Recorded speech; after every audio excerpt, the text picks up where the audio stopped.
Pusat ya? Selatan ya. Oh iya selatan ya. Saya tuh ingatnya ke Palmerah aja. Masih Iya. selatan berarti ya kita. Iya. Alhamdulillah. Bapak Ibu hari ini skenario yang dirancang adalah meminta Bapak Ibu untuk menyimak, kemudian otomatis menalar gitu ya. Jadi kita punya pendekatan saintifik yang pertama menyimak, kita juga sambil arahkan ke pendekatan saintifik yang keempat, yaitu menalar. Sembari Bapak Ibu melihat tampilan dan mendengarkan apa yang disampaikan oleh fasilitator, Bapak Ibu boleh mengirimkan pertanyaan. Kita masuk ke pendekatan saintifik yang kedua. Kita gunakan kolom chatting semaksimal mungkin. Selagi tayangan sedang berlangsung, Bapak Ibu silakan untuk menuliskan semua hal yang ingin ditanyakan di kolom chatting kita. Kita masuk ke pendekatan saintifik yang ketiga. Sebetulnya mencoba kita bersama untuk mengkaji melalui pertanyaan yang dijawab, dan selanjutnya ada konfirmasi dari peserta yang bertanya juga boleh, ya. Sambil kita mendengarkan jawaban, sebetulnya kita juga menalar. Nah, Bapak Ibu, komunikasi kita baru kita lakukan besok. Jadi hari ini baru kita menyebutnya menyimak, menalar, menanya, mencoba, menalar, gitu ya. Nah, akhirnya dapat pemahaman, sehingga barulah kita meminta untuk masuk ke pendekatan saintifik yang kelima besok. Alhamdulillah kita punya 2 pertemuan. Nah, ini adalah pertemuan yang sempurna, diadakan 2 kali untuk pelatihan AKM supaya bersinergi dengan soal yang akan Bapak Ibu sajikan kepada siswa kita. Nah, di rancangan kedua, maka kita akan langsung meminta Bapak Ibu memperlihatkan soal yang sudah kita miliki. Nanti diwakili oleh beberapa rumpun, beberapa mapel. Sebetulnya dari komunikasi yang Bapak Ibu sampaikan secara tertulis gitu ya, kita perlihatkan soal kita, maka rancangan besok adalah Bapak Ibu sambil melihat satu dokumen yang kita sebut sebagai telaah butir soal. Ya, Bapak Ibu lihat sajian soal teman, tetapi kita juga melakukan yang disebut dengan menalar kembali. Sambil kita melakukan analisis, maka Bapak Ibu bisa langsung memberikan saran, ya, perbaikan-perbaikan bagi soal. Nah, akhirnya kita menuju kepada soal yang dikehendaki oleh teman-teman di Kementerian Pendidikan Kebudayaan, diwakili oleh Pusmenjar, Pusat Asesmen dan Pembelajaran, bagaimana supaya soal kita bisa bersinergi dengan soal AKM. Di antara butir soal pada pada penilaian harian, penugasan, gitu ya, kita sematkan soal-soal kita yang kita modifikasi, ya, seperti soal AKM. Nah, Bapak Ibu, harusnya di kegiatan kedua besok kita memang banyak praktek, ya. Jadi untuk kegiatan kita hari ini di pemahaman, kegiatan kita besok di praktek untuk kita bisa simulasikan keterampilan kita membuat soal. Kalau waktunya ada, Bapak Ibu bisa membuka soal masing-masing di laptop masing-masing, mencoba menghasilkan satu soal kita yang bisa kita jadikan soal AKM. Boleh Bapak Ibu mengambil daerah membaca literasinya, boleh mengambil daerah numerasi, ya. Artinya praktek itu dalam kegiatan besok kita inginkan Bapak Ibu mengalami, mencoba. Nanti ketika ada kendala, kita sambil melakukan diskusi setelah Bapak Ibu berusaha mencoba, gitu ya. Akhirnya utuh kalau kegiatan sudah sampai ke praktek. Nah, Pak Hosin, Pak Gilang, Pak Rahmat, dan teman-teman semua, serta luar biasa Mas Ferdian, terima kasih banyak sudah memfasilitasi kegiatan kita hari ini. Mohon izin menampilkan tayangan yang pertama. Ya, tayangan yang pertama ini adalah paparan yang diberikan oleh teman-teman Puspenjar kepada kami di LPMP. Diberikan di bulan Oktober tanggal 6, kemudian berlanjut di tanggal 12 November, dan yang terakhir memang ada di pertengahan November kembali. Materinya sudah diramu menjadi satu, ya. Beberapa hal sama gitu ya di beberapa materi tersebut, hanya penguatannya pada lampiran soal. Nah, terima kasih Bapak Ibu, hari ini kita bertemu di tanggal 10 Februari 2021. Kemudian saya mau membacakan pantun Bapak Ibu ya. Pak Hosin boleh nggak nih baca pantun? Boleh banget Bu. Ini ada rajanya. Bu Sofa tuh raja. Bu Sofa dibales. Bu Sofa dibales Bu Sofa ya. Di kota Semarang makan lumpia.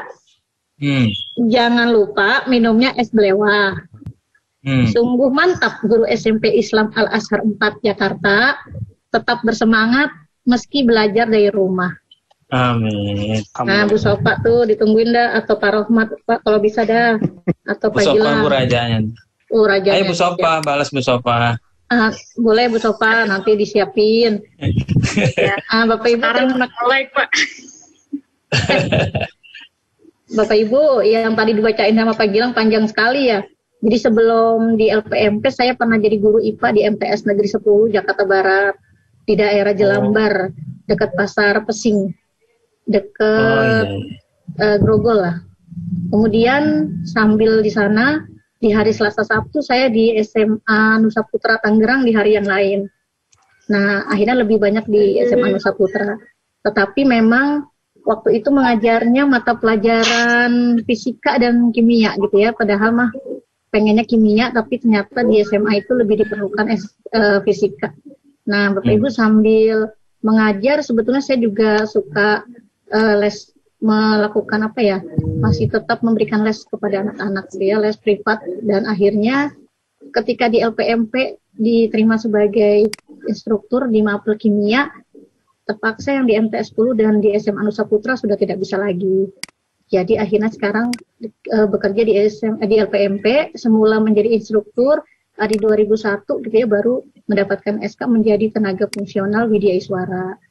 Akhirnya tidak lagi mengajar bersama atau bertemu dengan siswa gitu ya, tapi bertemu dengan Bapak Ibu sekalian. Nah, kita punya agenda ada 6. Yang pertama sebetulnya latar belakang yang kita harus hadapi, yaitu tantangan di era disrupsi, era di mana kita mendapatkan banyak perubahan-perubahan baik secara sistem maupun perubahan-perubahan yang kita sebut keinginan zaman untuk meminta kita semua bergerak menuju ke arah yang sama. Ya, Bapak Ibu, sembari melihat tantangan di era zaman yang menginginkannya, maka kita harus kembali ke kondisi faktual yang kita bisa lihat sendiri pada pendidikan di Indonesia. Setelah itu kita akan memasuki daerah konseptual. Kita harus memahami apakah itu yang dimaksud dengan asesmen nasional. Masih ke daerah konseptual, kita akan lihat bagaimanakah tujuan asesmen nasional sesungguhnya. Nah, kemudian kita akan melihat ke daerah prosedural, daerah implementasi, yaitu bagaimana hasil asesmen nasional itu digunakan. Nah, masih ke daerah prosedural, bagian implementasi, kita akan melihat bagaimana pelaksanaan asesmen nasional itu semula dirancang. Tapi kemudian sekarang direvisi pada bulan September 2021. Nah, yang terakhir yang menarik justru nomor 6, bagaimana AKM nasional itu harus kita fasilitasi menjadi AKM kelas, sehingga kita akan merasakan bahwa anak-anak kita mampu dan siap gitu ya, untuk mereka kapanpun harus menjawab soal AKM secara nasional. Maka nanti keterangan di nomor 6, AKM kelas ini akan membantu kita sebagai guru melihat bagaimanakah AKM itu bisa kita usahakan ada dan akhirnya kita punya gitu ya, soal-soal itu di antara paket soal kita yang akan anak-anak kita temukan, yang akan anak-anak kita coba menjawab ya di bulan, mudah-mudahan bisa Maret gitu ya, April, ketemu lagi lah nanti di bulan Juli, Agustus, dan September mereka siap. Bapak Ibu, kita masuk ke yang pertama, latar belakang mengapa asesmen nasional itu digulirkan oleh Kementerian Pendidikan dan Kebudayaan. Nah, yang pertama kita tahu sekarang kita masuki revolusi industri 4.0. Jadi seluruh daerah termasuk pendidikan mengikuti perkembangan industri, menginginkan kita seluruhnya mampu menggunakan IT. Sehingga kalau Bapak Ibu memasuki daerah pekerjaan, anak-anak kita memasuki daerah pekerjaan, di mana daerahnya hanya mencakup 3 dimensi pengetahuan, yaitu faktual, konseptual, dan prosedural saja, maka mereka akan digilas oleh zamannya, mereka akan digantikan oleh robot, mesin, dan sejenisnya. Kita sudah tahu 100% operator itu digantikan oleh mesin. 100% buruh perakitan digantikan oleh mesin pada saatnya sekarang. Kemudian Bapak Ibu, ternyata saya juga baru tahu beberapa pegawai gudang, agen perjalanan, laboratorium gigi, dan teknisi itu pun 80% sudah digantikan oleh mesin. Ya, yang sungguh menarik justru berikutnya gitu ya, sopir bis, asisten perawat, pengembang web juga sudah mulai digantikan oleh mesin. Ketika daerah-daerah itu prosedural, ketika kita dulu memasuki jalan tol dan membayarnya melalui pegawai-pegawai atau teman-teman yang difungsikan untuk menolong kita gitu ya, memasuki tol, sekarang sudah digantikan oleh mesin. Kita masuk ke tempat-tempat misalkan mall dan pusat perbelanjaan, pada saat kita masuk tiket pun sudah digantikan oleh mesin gitu ya. Bapak Ibu, saya sedikit bercerita, kebetulan suami bekerja di Denso, daerah pengembangan. Saat dia memasuki satu bagian, maka 10 karyawan yang ada di sana, setelah itu akan menjadi tinggal 2 atau 3 orang saja, gitu ya, karena yang lainnya digantikan oleh mesin. Akhirnya seperti itu suka dimusuhin gitu ya. Wah, kalau dia datang mah habis dah kita gitu. Bapak Ibu, itu adalah daerah yang tidak bisa dihindari. Tetapi daerah yang tidak bisa digantikan oleh mesin adalah daerah pekerjaan yang di dalamnya meminta kita mampu melakukan yang disebut dengan menalar. Daerah dimensi pengetahuannya disebut dengan metakognitif. Selain menalar, tentu saja kita harus punya yang disebut dengan kecerdasan interpersonal. Nah, daerah-daerah itu selain yang disebutkan dalam PowerPoint, Bapak Ibu, adalah contoh yang paling jelas. Bagaimana kita, guru, kepala sekolah, pengawas, gitu ya, dan bagian tenaga fungsional, termasuk saya pribadi, itu daerah yang tidak bisa digantikan. Karena kita memasuki daerah yang disebut dengan daerah dengan kemampuan menalar dan interpersonal.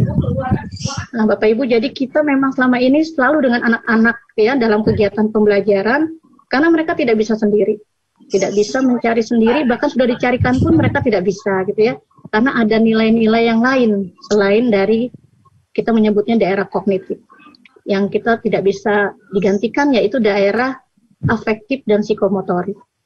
Bapak Ibu, berikutnya di era yang tadi sudah diterangkan sebelumnya bahwa saat daerah fakta, konsep, dan prosedur saja yang kita kuasai, maka tenaga kerja di bagian itu menurun drastis.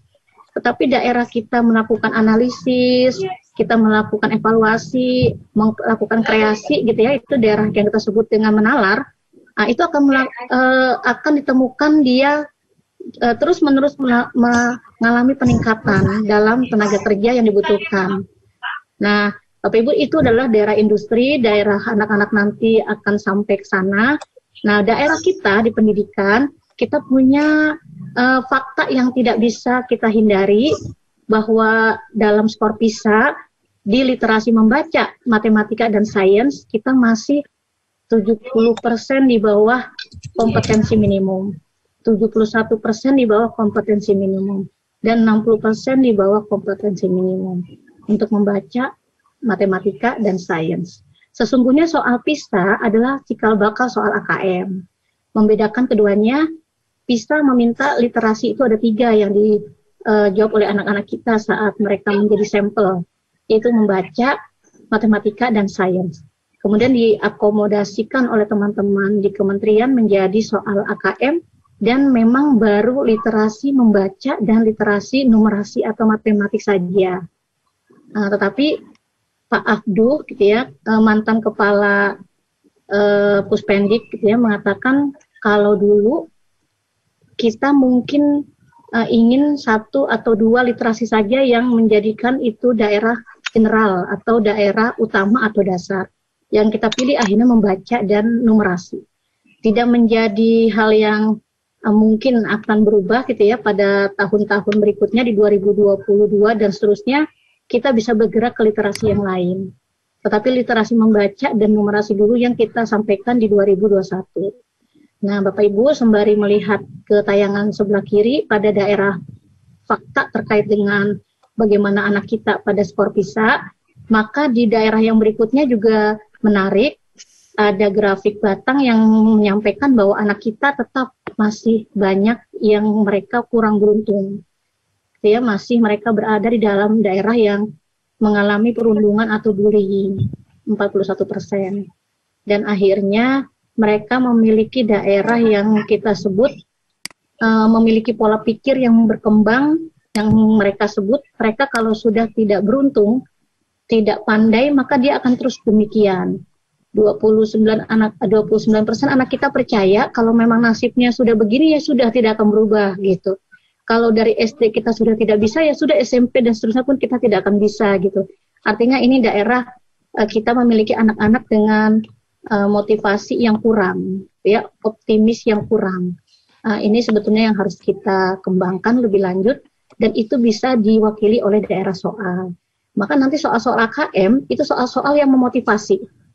Stimulus-stimulus yang disajikan adalah stimulus-stimulus yang memotivasi, gitu ya, yang meminta anak kita berpikir kritis, tapi juga dia disajikan pada data-data positif yang meminta mereka percaya bahwa mereka bisa, ya, bahwa kita pasti bisa lebih baik daripada sebelumnya, asalkan kita mau, gitu ya, asalkan kita berusaha.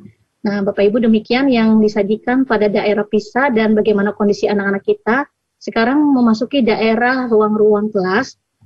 Dari penelitian secara internasional, bahkan di sekolah-sekolah di Amerika dan Hong Kong saja masih ditemukan bahwa dominasi guru itu luar biasa.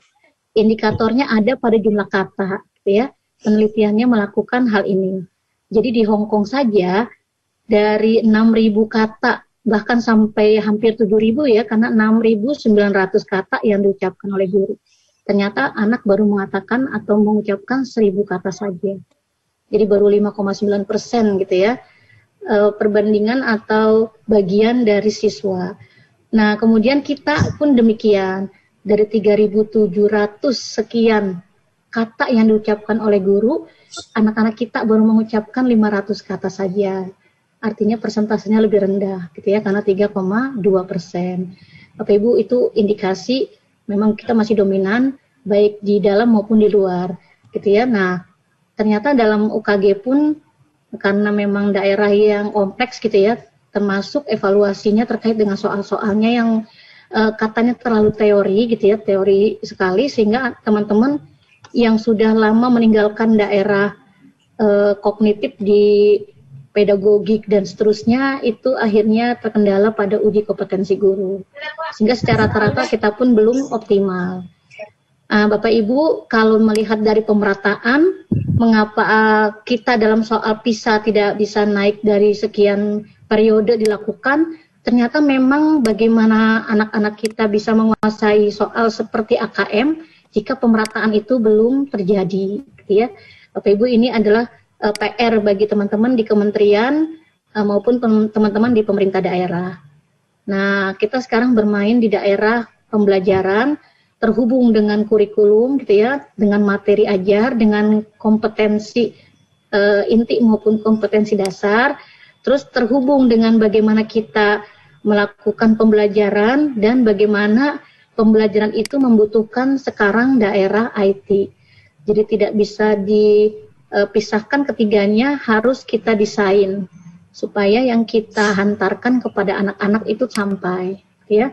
Kurikulum yang baik sudah dirancang, kita sudah rencanakan gitu ya, dirancang dengan bagaimana secara pedagogi kita persiapkan pendekatan kepada siswa, dan secara teknologi kita sampaikan dalam pembelajaran jarak jauh. Nah, Bapak Ibu, saya akhirnya masuki daerah yang saya sukai gitu ya pada PowerPoint ini, dan saya tidak ubah urutannya. Di sini saya baru membuka wacana saya sendiri, pertama kali melihatnya di Oktober gitu ya, awal, bagaimana kita melihat contoh soal berikut ini, langsung membuka wacana bagaimana soal kita selama ini dan bagaimana soal yang diinginkan pada AKM. Kalau anak-anak kita kelas 9 pada saatnya dulu gitu ya, 2 angkatan yang lalu mengalami UN, maka UN mereka di matematika pada soal nomor 1 akan menemukan soal yang sama seperti ini. Ini adalah KD matematika di kelas 7 pada KD yang pertama, yaitu menjelaskan dan menentukan urutan pada bilangan bulat dan bilangan pecahan. Bapak Ibu, soal nomor 1 ini hanya berbeda di bilangan pecahan yang disajikan untuk diurutkan. Ya, yang kita lihat adalah bilangan yang terdiri atas pecahan desimal, pecahan persen, pecahan biasa, dan kembali ke desimal. Di tahun yang sebelumnya mungkin akan persennya yang 2 gitu ya. Terus ada campuran gitu ya selain biasa. Nah, tetapi cara soal itu tersusun, kita bisa melihat soal tersaji belum dengan stimulus, ya. Dan pilihan jawabannya itu 1. Nah, Bapak Ibu, itu dua hal yang terlihat berbeda dengan yang kita akan lihat berikutnya. Kalau soal nomor 1 dan 2 yang kita lihat sekarang, ini adalah contoh soal AKM pada KD yang sama dengan KD yang tadi disajikan di soal UN. Matematika menjelaskan dan menentukan urutan pada bilangan bulat dan bilangan pecahan. Nah, Bapak Ibu, disajikannya adalah diskon yang berganda gitu ya. Ditemukan pada suatu pertokoan ada diskon 50% ditambah lagi diskon 20%. Nah, akhirnya kalau kita atau ibu gitu ya, ibu kita membeli tas dengan harga 200.000, diskonnya mengalami 50% plus 20%, maka harga yang harus dibayarkan berapa? Nah, kalau kita lihat ke nomor 2, sajiannya mirip-mirip gitu ya, tetapi stimulusnya menambah menjadi 2 contoh diskon yang berganda yang ada di toko yang berbeda. Jadi ada toko A, diskonnya 30% tambah 20%, ada toko B 40% tambah 10%. Ini saya banget nih yang nomor 2. Saya tuh kalau ke toko gitu ya, ke pasar Minggu atau pasar Kramat Jati gitu, sukanya ke toko pertama, terus udah gitu nanya harga, mencoba menawar, dan setelah itu mencari apa yang tidak ada, terus saya ke toko berikutnya gitu. Oh, warna itu nggak ada sih ya. Ya udah deh, makasih ya Mbak gitu. Terus saya ke toko kedua. Toko kedua nanya harga, coba nawar, ternyata masih murah yang toko pertama gitu ya. Sudah, saya simpan dulu dah informasi itu. Ke toko ketiga sama tuh, bertanya kemudian menawar, ternyata masih bagus yang toko 1 tuh tadi ya. Bapak Ibu, biasanya saya balik lagi tuh. Jadi nggak pernah ke toko pertama jadi gitu, mesti kedua atau ketiga. Nah, ini terjadi di nomor 2. Jadi kita lihat pola yang diberikan oleh soal AKM adalah dia memiliki stimulus yang kontekstual, dekat dengan kehidupan kita sehari-hari. Dan setelah itu dia adalah stimulusnya itu menarik, gitu ya, daerah yang menarik disajikan. Sehingga kalau kita lihat dengan soal pada stimulusnya, dia sudah meminta anak-anak menalar. Dengan stimulusnya anak-anak sudah diminta untuk menalar. Kemudian Bapak Ibu, dengan bentuk soalnya juga anak-anak diminta menalar. Seperti soal nomor 2 di A dan B, itu adalah soal yang jarang kita temukan pada kondisi kita sebelum ini. Tetapi dengan AKM, akhirnya kita ketemu lagi soal BSBS gitu ya. Yang zaman saya dulu di SDN Grogol Utara 08 petang, nemu tuh. Ada 10 soal pertama, saya kalau EHB tuh, soalnya BSBS tuh. Saya malah nggak seneng gitu BSBS, saya mendingan PG dah. Karena pilihannya jadi semakin sulit menurut saya. Bapak Ibu di pertanyaan pertama minta diskon mana gitu ya yang lebih besar. Yang kedua, harga mana yang lebih murah gitu ya, dengan stimulus yang sama. Satu stimulus digunakan untuk 2 soal. Nah, kita akan lihat lagi di nomor 3 dengan stimulus yang mirip tetapi diberikan dalam bentuk semua bayar setengah harga, mewakili diskon 50% ya. Beli 1 gratis 1 gitu ya, itu cara penawaran yang berbeda di 2 toko. Nah, kemudian di nomor 4 itu sama sebetulnya, beli 2 gratis 1, semua bayar setengah harga, diskon yang 30% tambah 20% gitu ya, serta diskon 40% tambah 10%. Nomor 4 ini adalah daerah yang sama, melengkapi yang sudah diberikan pada stimulus sebelumnya. Nah, AKM adalah soal yang pada kurikulum 2013, di tahun 2016, 17, 18, kita mendapatkan materi soal hot, itu dia memenuhi 4 kriteria yang tidak bisa kita penuhi dulu pada saat pelatihan. Soal dikatakan hot apabila 1, dia memasuki daerah C4, C5, C6, berarti level 3. Nah, kemudian dia berstimulus. Sebetulnya ini materi besok gitu ya. Setelah dia memasuki level 3, yang kedua dia berstimulus, maka yang ketiga stimulusnya kontekstual. Jadi kalau udah berstimulus tapi stimulusnya tidak kontekstual, dia tidak hot gitu. Nah, Bapak Ibu, di persyaratan yang keempat, indikator soal hot yang keempat, itu yang susah dipenuhi pada saat kita pelatihan kemarin, yaitu soal tidak pernah keluar sebelumnya. Maka saya kalau pelatihan meminta maaf gitu ya, Bapak Ibu, soal hot yang kita latihkan sekarang, yang Bapak Ibu akan penuhi sebagai tugas, itu memenuhi kriteria 1, 2, 3 dulu. Kalau Bapak Ibu bisa sampai ke 4 luar biasa, berarti Bapak Ibu membuat soal.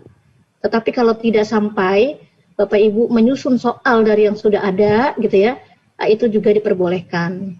Karena kalau meminta 4-4-nya terpenuhi, bagi kita di pelatihan dengan waktu terbatas itu agak sulit. Ya, nah di AKM itu memasuki daerah tersebut stimulus kontekstual, kemudian menarik gitu ya, dan yang terakhir terbarukan, belum pernah keluar sebelumnya.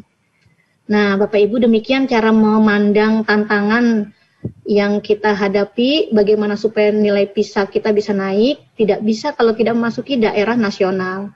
Ketika PISA itu terus-menerus di persentase terendah gitu ya, kita memasukinya, maka dengan mengangkat soal PISA menjadi soal AKM dilakukan secara nasional, seharusnya itu bisa mengubah kondisi kita. Bapak Ibu, demikian kita akan masuki daerah kedua, yaitu konsep daerah konseptual, pengertian asesmen nasional dan tujuan asesmen nasional. Gitu ya, sebelum memasuki daerah prosedural, penggunaan, pelaksanaan, dan bagaimana di kelas AKM itu bisa dilakukan. Nah, di dalam konsepnya, asesmen nasional 2021 ini adalah pemetaan di jenjang pendidikan pada seluruh sekolah, baik SD, SMP, SMA, SMK, dan teman-teman yang kita sebut sekolah-sekolah di bawah Kementerian Agama, yaitu sekolah-sekolah madrasah, dan juga menyangkut pada program kesetaraan pada jenjang dasar dan menengah, otomatis teman-teman di kesetaraan pada jenjang SD, SMP, dan SMA. Nah, Bapak Ibu, di dalam asesmen nasional itu kita menyebutnya 3 instrumen terdapat. Seperti yang ada di flyer kita ya, di background kegiatan kita sekarang, ada AKM, Asesmen Kompetensi Minimum, di tahun 2021 hanya memasuki literasi membaca dan numerasi. Otomatis AKM adalah daerah asesmen nasional di ranah kognitif. Nah, pada saat dulu kita masih menggunakan kebijakan di ujian nasional, memang beberapa teman mengkritisi bahwa ujian nasional hanya memasuki daerah kognitif.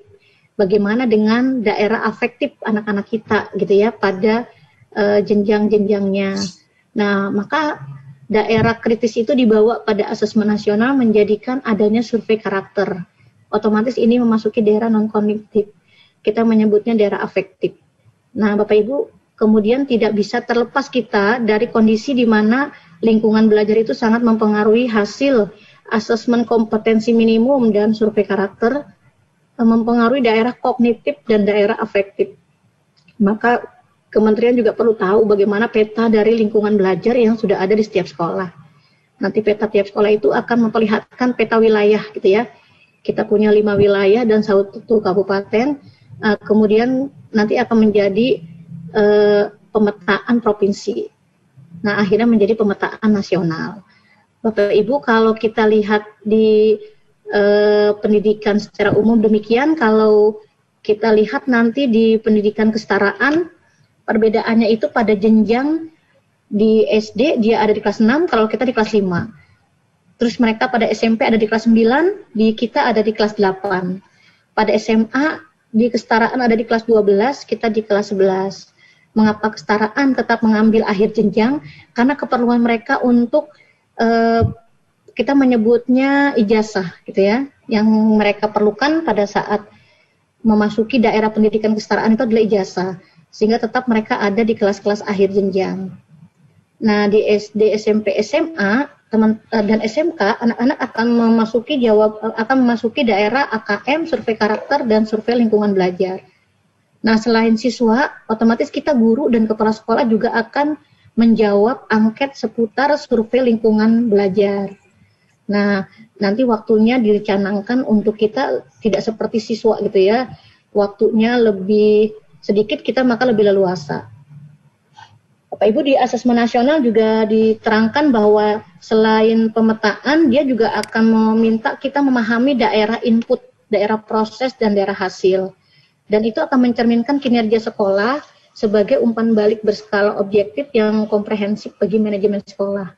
Otomatis kalau dilihat dari provinsi, dia adalah gambaran dari kebijakan dinas pendidikan. otomatis secara nasional menjadi gambaran gitu ya, hasil dari kebijakan kementerian. Bapak Ibu yang tadi sudah disampaikan, di kelas 5 jenjang SD dimintakan sampel saja 30 siswa. Kenapa hanya sampel? Karena memang pemetaan. Gitu ya, kalau dia pemetaan maka cukup diwakili oleh sampel saja di tiap jenjang dan di tiap sekolah. Nah, pada jenjang SMP SMA ada 45 siswa yang dimintakan menjawab AKM, survei karakter, dan survei lingkungan belajar. Nah, kalau pada guru, kita guru SMP, termasuk guru jenjang yang lain, maka kita menjadi responden di semuanya. Nanti pengisian kuesionernya dilakukan juga secara daring, ya, dengan waktu yang ditetapkan lebih leluasa. Untuk kepala sekolah juga sama, gitu ya. Kepala sekolah dengan guru melakukan pengisian, kita menyebutnya survei lingkungan belajar. Nah, Bapak Ibu, setelah mengetahui apa itu asesmen nasional, dia adalah pemetaan, bisa menggambarkan input, proses, dan hasil belajar dari jenjang, dari tiap sekolah, gitu ya, dari wilayah, dari provinsi maupun dari kementerian, maka kita akan ke tujuannya.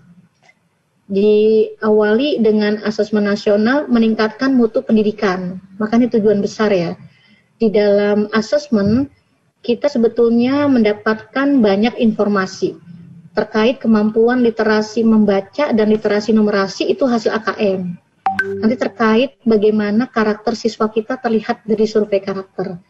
Terlihat bagaimana lingkungan belajar diwakili oleh sekolah menyediakan sarana prasarana, guru mempersiapkan diri dalam manajemen dan pengelolaan kelasnya. Ya, maka informasi itu terlihat.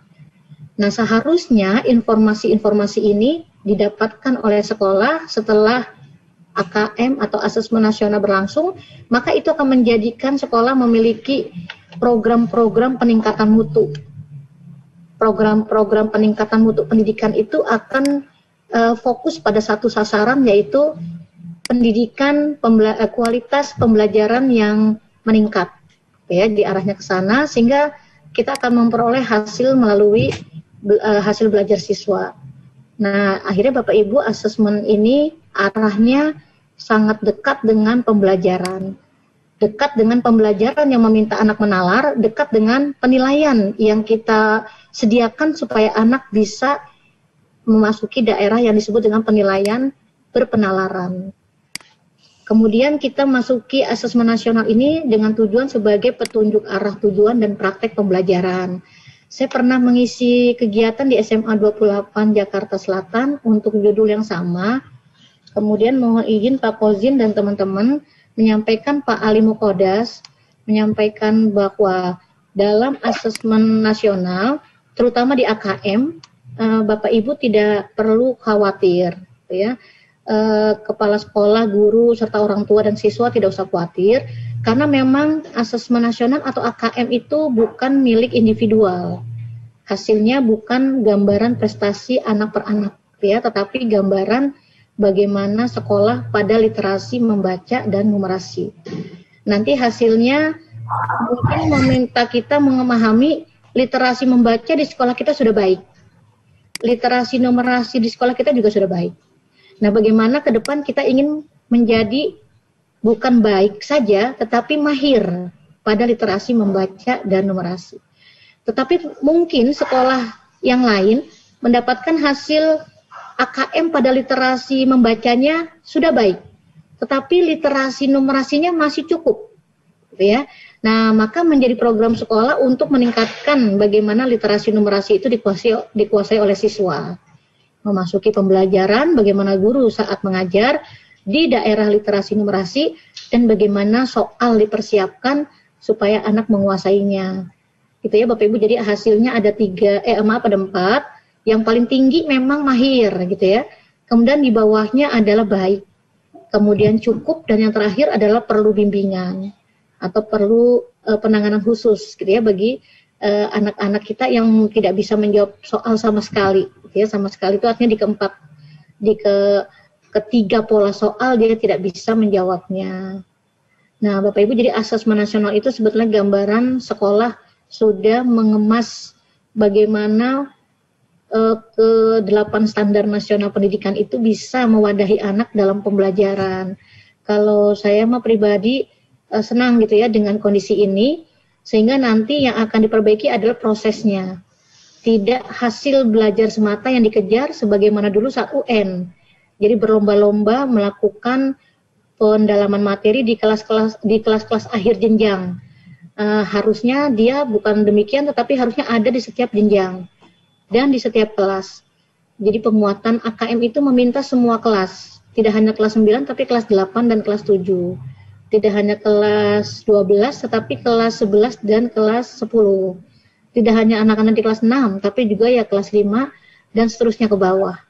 Ya, jadi petunjuk ke arah praktek pembelajaran supaya membiasakan dalam pembelajaran itu anak-anak kita menalar.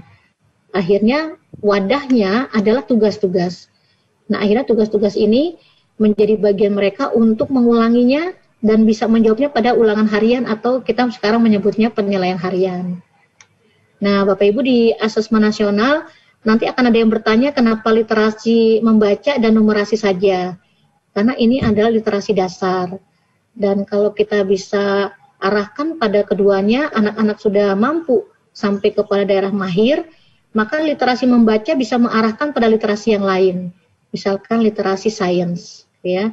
Nah, Bapak Ibu, mengapa juga karakter? Karena memang kita tidak mungkin gitu ya meminta anak kita hanya pandai, terampil, tapi tidak kita menyebutnya sekarang berperilaku dengan ciri pelajar Pancasila. Nah, Bapak Ibu, akhirnya sampailah kepada hasil asesmen ketika dia sudah diperoleh oleh sekolah, maka sekolah menindaklanjuti, melakukan perbaikan. Kemudian dari tiap sekolah di wilayah itu terlihat bagaimana literasi numerasi, bagaimana literasi membaca. Misalkan di Jakarta Selatan, nanti teman-teman di Dinas Pendidikan di wilayah Jakarta Selatan akan melakukan program-program perbaikannya. Nanti otomatis di provinsi demikian, terbaca bagaimana gambaran literasinya. Tapi jangan lupa juga ada gambaran karakter dan gambaran lingkungan belajar. Nah, Bapak Ibu, secara umum demikian gambarannya. Ketiga instrumen dijawab oleh anak kita, ya, AKM, survei karakter, dan survei lingkungan belajar. Tetapi guru dan kepala sekolah menjawabnya hanya di survei lingkungan belajar. Nah, daerah mana yang disentuh di AKM otomatis kognitif. Nah, survei karakter otomatis daerah afektif, gitu ya, dekat dengan daerah sosial emosional. Begitu lingkungan belajar, maka nanti sekolah menyediakan sarana prasarana serta mempersiapkan proses pembelajaran. Itu adalah daerah yang dilihat atau diinformasikan terkait dengan survei lingkungan belajar. Nah, yang tadi ya, kenapa sih kok cuma membaca sama numerasi gitu? Karena memang ini dua literasi yang utama, mendasar dan bersifat umum. Nanti anak-anak memahami literasi numerasi, dia bisa ke literasi finansial, ya. Literasi membaca dia mahir, dia bisa ke literasi sains, dia bisa ke literasi yang lain. Nah, Bapak Ibu, lebih detail kita akan diperlihatkan pada daerah ketiga instrumen ini. Yang pertama, literasi membaca, itu meminta anak-anak mampu memahami, menggunakan, mengevaluasi, merefleksi teks yang ada. Gitu ya, teks yang disajikan, di sana ada penyelesaian masalah, dan di sana ada bagaimana mereka mampu berkontribusi dalam kasus yang disajikan pada stimulus. Kalau di numerasi, anak-anak kita diminta mampu menggunakan konsep, menggunakan prosedur dari fakta dan alat matematika yang disajikan. Bisa saja kita menyebutnya kalau di matematika ada tabel, diagram batang, mungkin diagram garis, diagram lingkaran, dan ada deskripsi juga. Nah, sajian-sajian itu harus bisa dikemas oleh anak-anak kita untuk menyelesaikan masalah yang diminta pada 3 pola soal. Untuk survei karakter mengarahkan anak-anak kita pada sikap spiritual dan sikap sosial yang pada profil pelajar Pancasila terincikan dalam 6 nilai, dalam 6 karakter gitu ya. Sebenarnya yang pertama itu daerah kita mengenalnya sekarang sebagai sifat spiritual, sebagai sikap spiritual atau KI1. Di PPKN agama otomatis bertemu dengan KD1. Nah, kemudian di kita menyebutnya karakter yang kedua sampai karakter yang keenam itu daerah anak-anak kita di sikap sosial. Pada KI-nya kita mengenal di KI 2, pada pada agama dan PPKN kita mengenalnya di KI 2. Nah, yang menarik itu justru di survei lingkungan belajar.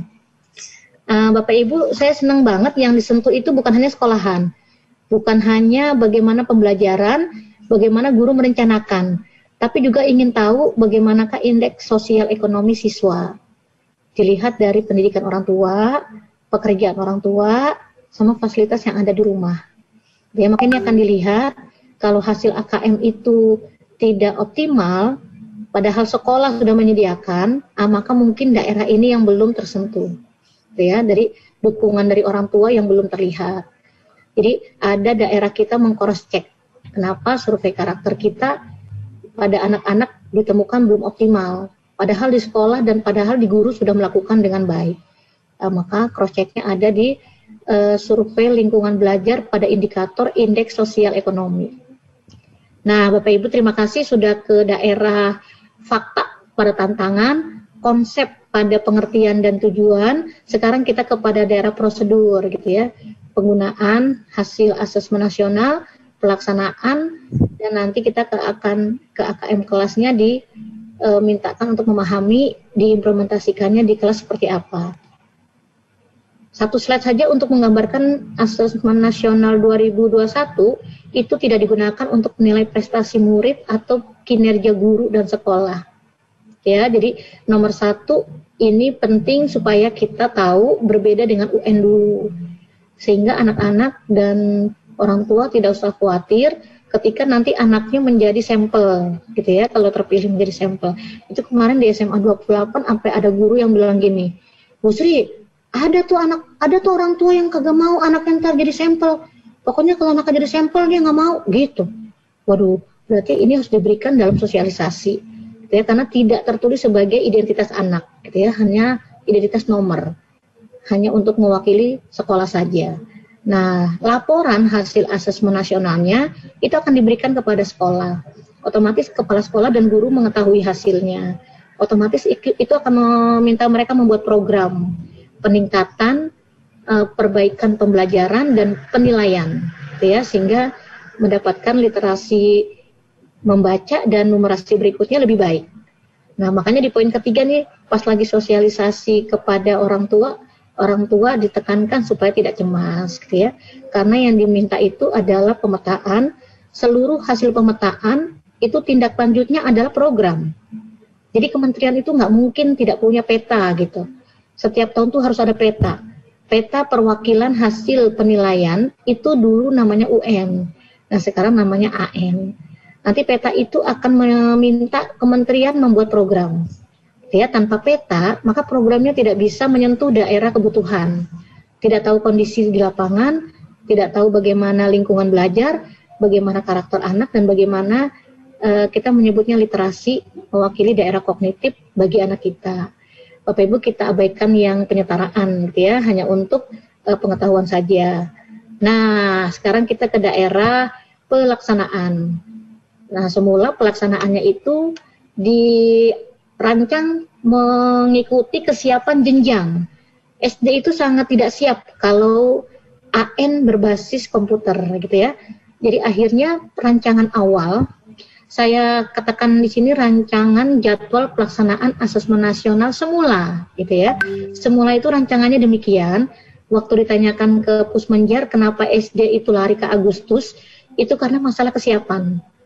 Kalau mereka di Maret atau April belum siap, maka tidak bisa kita paksakan karena Sarpras itu milik pemerintah daerah, ya. Maka pemerintah daerah yang harus bisa ditanyakan kesiapan. Ternyata kesiapannya memang baru di Agustus, gitu ya. Akhirnya Agustus dirancang untuk jenjang SD. Nah, Bapak Ibu, nanti kita akan geser ini di bulan September. Otomatis yang akan kita temukan dulu adalah jenjang SMA, baru SMP, baru SD. Otomatis nanti semuanya geser ke September termasuk SD. Nah, kalau Bapak Ibu lihat nanti mereka melakukan asesmen nasional itu dalam 2 hari. Hari pertama untuk SMP berarti mereka menjawab soal literasi membaca. Kemudian mereka menjawab survei karakter. Nanti di hari kedua ada mereka menjawab soal literasi numerasi, baru kemudian menjawab survei lingkungan belajar. Kalau dilihat dari jadwal dalam jam, bisa Bapak Ibu rancang ketika sekolah memiliki komputer terbatas gitu ya, karena ini rancangannya sebetulnya rancangan tatap muka. Makanya kenapa diundur termasuk daerah itu, ya daerah kita belum bisa menyiapkan kalau ini adalah tatap maya. Nah Bapak Ibu, bagaimana sesi itu disiapkan sampai 3, mengakomodasi teman-teman di sekolah-sekolah yang belum siap pada jumlah komputer setara dengan jumlah siswa. Kalau dia 2 sesi tidak menampung, maka disediakan sesi ketiga. Maka ada persiapan, anak menjawab soal literasi membaca, kemudian ada persiapan lagi untuk mengerjakan survei karakter, baru mengerjakannya. Nanti di hari kedua mereka persiapan dulu, setelah itu menjawab soal literasi numerasi, terus mereka persiapan lagi untuk kemudian menjawab survei lingkungan belajar. Nah, baru kita ke daerah teknis gitu ya, ke daerah implementasi di kelas. Bapak Ibu, kalau kita punya gambaran yang tadi disampaikan dalam slide-slide-nya sampai yang terakhir, dari yang pertama itu adalah gambaran AKM nasional, di mana dia tidak menggambarkan tingkat individu, di mana diagnostiknya itu tidak setiap hasil belajar siswa gitu ya, tetapi dilihatnya nanti satu sekolah sebagai nilai rata-rata gitu ya, kecenderungan sekolah di literasi membaca dan literasi numerasi. Nah sekarang kita bergerak ke AKM yang kelas. Kalau sudah ke AKM kelas, kita sekarang coba untuk memahaminya sehingga nanti kita bisa menerapkannya di kelas. Karena AKM kelas ini milik guru, maka guru-guru harusnya nanti mengakses semua daerah soal-soal di jenjangnya, di kelasnya, di mapelnya. Nah, Bapak Ibu, saya menggarisbawahi kata-kata diakses.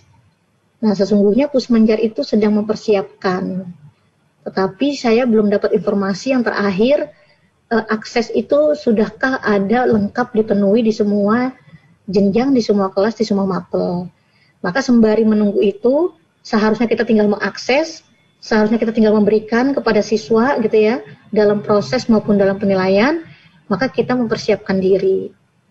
Membedakan AKM nasional dengan AKM kelas itu ada di 3 hal. Yang pertama fungsinya, kalau di nasional untuk mengetahui kualitas sistem pendidikan di tiap sekolah, di tiap wilayah, provinsi, dan nasional. Nah kalau AKM kelas, fungsinya formatif, maka dia dibawa ke penilaian harian. Gitu ya, kalau formatif itu berbasis KD. Kenapa diambil ke formatif? Supaya bisa diperbaiki terus di setiap KD-nya, gitu ya, di setiap PH-nya berlangsung. Supaya kalau ada daerah mereka belum memenuhi, bisa dilakukan remedial. Teaching dulu, baru remedial assessment. Gitu ya. Maka fungsi formatif itu terlihat sangat berbeda pada AKM kelas dan AKM nasional. Kalau AKM nasional, setelah sekolah mendapatkan hasil, anak-anak pun mengalami sekolah melakukan perbaikan pada setiap anak itu. Mengapa dilakukan di kelas 8? Supaya sistem itu terlihat anak mengalami perbaikan yang dilakukan oleh sekolah dan dia masih mengalaminya pada jenjang itu di kelas berikutnya. Nanti Bapak Ibu bisa terlihat anak-anak kita yang kelas 11 gitu ya, mengalami tesnya di bulan September, nanti dia di kelas 12 akan merasakan sekolah mengalami atau melakukan perbaikan-perbaikan dalam literasi, apakah membaca ataukah numerasi. Nah, fungsi ini ada di 2 AKM, yaitu fungsi perbaikan, fungsi berkesinambungan, membedakan AKM dengan UN. Kalau UN ketika anaknya kelas 9 gitu ya, jawab soal UN, setelah itu sekolah melihat hasilnya dan mereka melakukan program perbaikan, apakah melalui pendalaman materi ataukah melalui pelatihan. Nah, itu anak-anak kita yang kelas 9 udah tidak mengalami lagi. Ya, jadi fungsi berkelanjutannya pada UN tidak terjadi, anak tidak mengalami. Tetapi kalau pada AKM nasional terjadi, pada AKM kelas pun terjadi.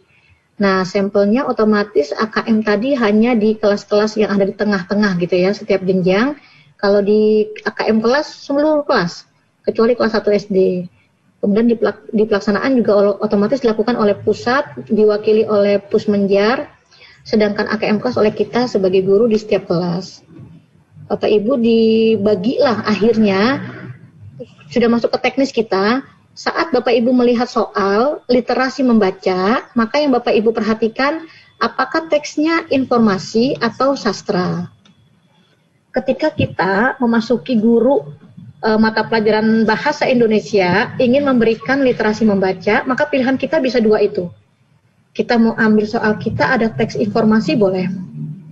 Teks informasinya dalam bentuk teks boleh, dalam bentuk yang lain misalkan ada infografis juga silahkan. Nah, kalau kita ingin mengambil teks yang lain yaitu teks sastra itu juga bisa kalau kita bahasa Indonesia. Nah, Bapak Ibu, ketika kita bukan guru bahasa Indonesia mengambil literasi membaca, maka konten yang kita masuki hanya teks informasi saja. Nah, berarti sekarang kita ke arah proses kognitif.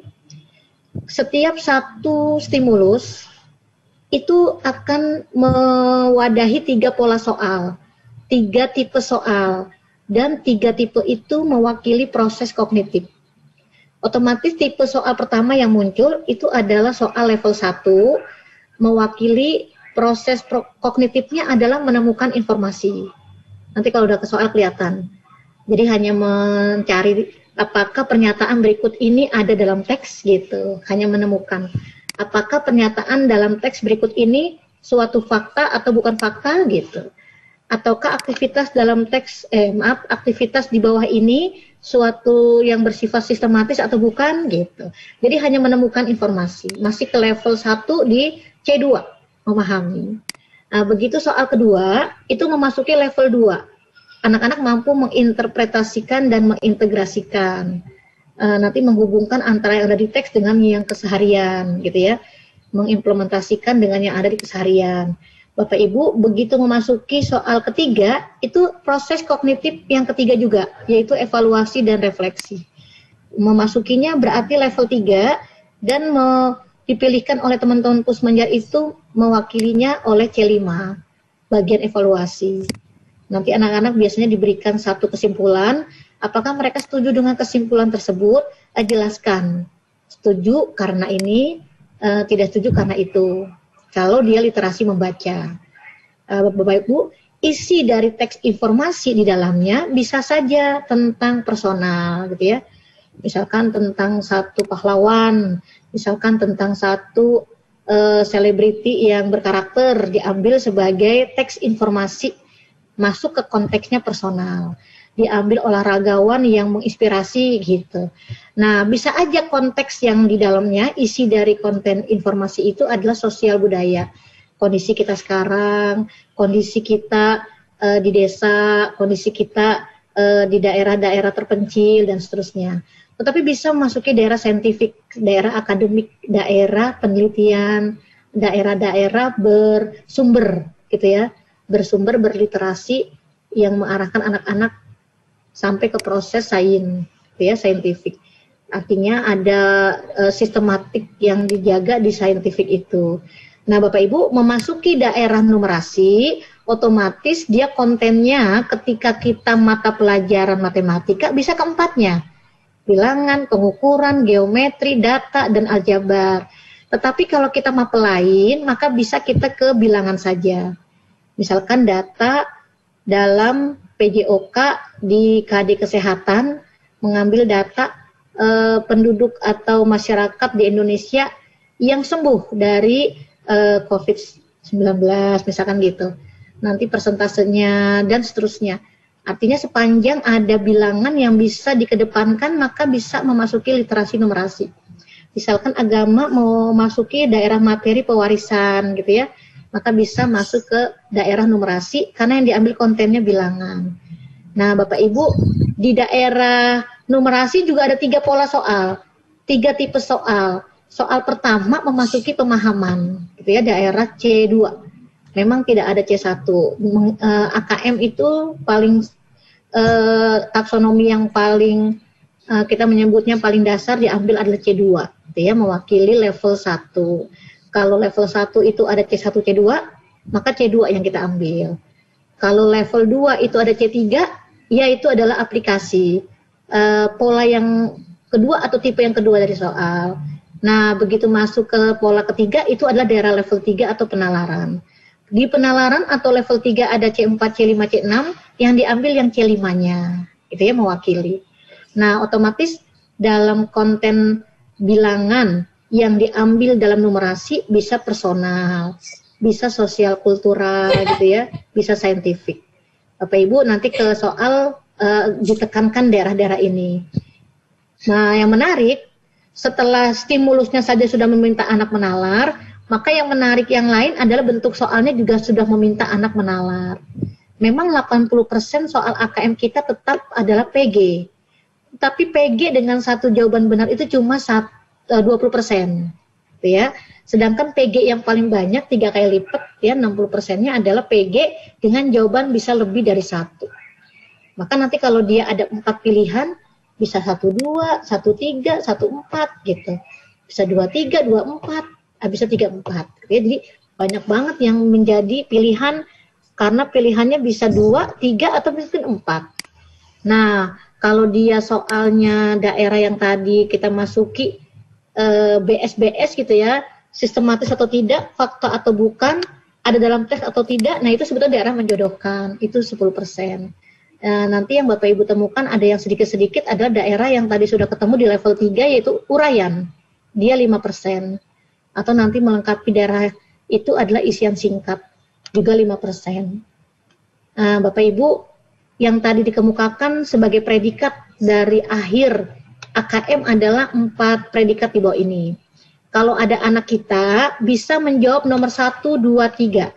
Bisa menjawab pola atau tipe soal 1, 2, 3, maka dia dikatakan mahir. Kalau anak kita bisa menjawab soal nomor 1, nomor 2, tapi nomor 3 belum bisa, maka itu baik. Nah, kalau anak kita bisa menjawab nomor 1 atau pola yang pertama, nomor 2, nomor 3 belum bisa, maka dia minimal. Gitu ya. Nah, 1 nggak bisa, 2 nggak bisa, 3 apa lagi? Nah, maka itu perlu intervensi khusus. Karena sebetulnya dia mengalami kesulitan dalam pembelajaran, ya, maka itu kita harus tangani khusus. Nah, Bapak Ibu, demikian selesai kita untuk pemaparan AKM dari latar belakang, konsep, dan prosedur penerapannya. Sekarang kita ke lampiran soal. Sebelumnya, kalau ada yang mau ditanyakan boleh. Atau saya mau melihat kolom chatting. Adakah yang bertanya Pak Gading? Pak Gilang?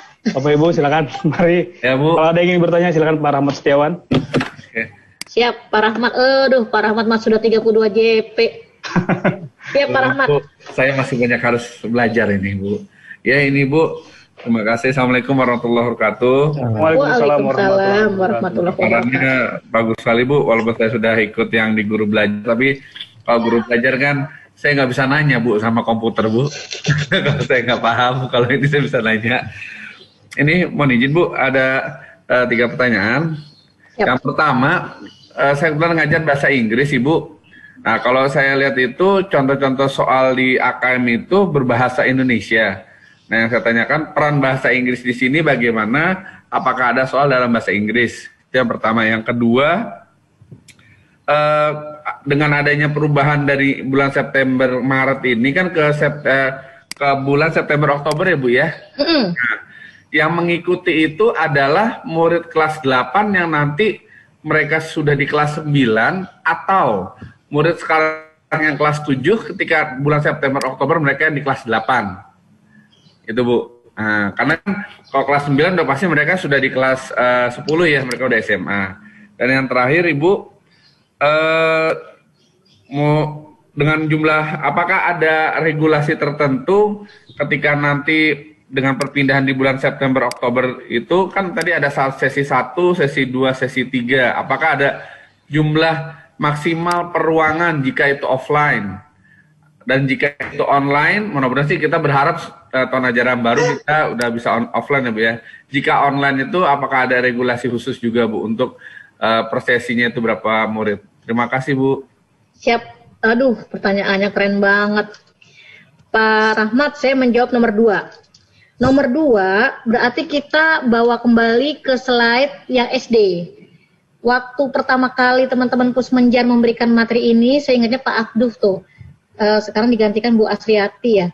Pak Abduh itu mengatakan kelas 4 SD sebagai sampel jenjang SD. Tetapi pada slide berikutnya kelas 5 gitu. Pada slide itu slide jadwal. Otomatis ditanyakanlah oleh teman-teman. Dan jawabannya yang menjadi sampel sesungguhnya anak kelas 4. Tetapi dilakukan di bulan Agustus gitu. Akhirnya kita mengatakan anaknya udah kelas 5. Tetapi materinya otomatis yang dikuasai yang kelas 4. Gitu. Maka sebetulnya yang dibawa itu adalah materi yang dia sudah kuasai di tengah-tengah. Kalau anak kita yang sekarang kelas 8 sebetulnya menjadi sasaran di bulan Maret, tetapi nanti Maret itu akan menjadi bulan September, otomatis tetap kelas 8 itu yang menjadi sasaran. Gitu. Karena perubahannya adalah waktu dilakukannya. Jadi mereka nanti sudah kelas 9 ya Bu ya ketika. Ya betul. Mengapa tidak anak yang kelas 8? Karena dia baru 1 tahun ajaran sama 1 bulan atau 2 bulan lah mengalami gitu. Dirasakan belum sampai ke pertengahan jenjang. Maka anak kita yang sekarang kelas 8, besok kelas 9, mereka yang akan menjadi sasaran. Pak Rahmat, jawaban ini mengacu pada tayangan jadwal bagi SD dengan penjelasan yang tadi saya peroleh dari Pak Abduh. Seandainya nanti kita menerima POS atau SOP ya dari AN, sebenarnya saya sedang menunggu-nunggu tuh karena teman-teman pernah nanya tuh dari bulan Januari Desember pernah nanya. Terus saya mengatakan secara teknis itu bisa dipastikan ada pada POS-nya. Sebagaimana Bapak Ibu menerima POS UN di bulan Januari awal. Gitu ya. Termasuk pertanyaan Pak Rahmat di nomor 3 tadi. Terkait dengan bagaimana jumlah anak peruangan kalau dia offline gitu ya.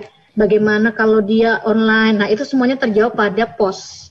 Nah karena memang kemarin Komisi 9 kita di DPR meminta pemerintah mengundurkan waktu, otomatis diundur, otomatis POS-nya belum keluar. Maka jawaban nomor 3 Pak Rahmat mohon izin belum bisa dijawab. Karena memang menunggu posnya, gitu ya. Nah, untuk nomor 1, saya sendiri juga mau menanyakan itu, gitu ya, belum mendapatkan jawabannya terkait dengan contoh bahasa Inggris dalam soal.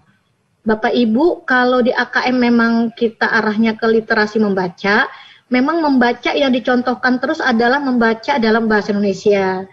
Tetapi Bapak Ibu, teman-teman bahasa Inggris, tidak boleh tidak mengupayakan adanya soal berbasis AKM di bahasa Inggris yang dibawa Pak Rahmat polanya, gitu ya.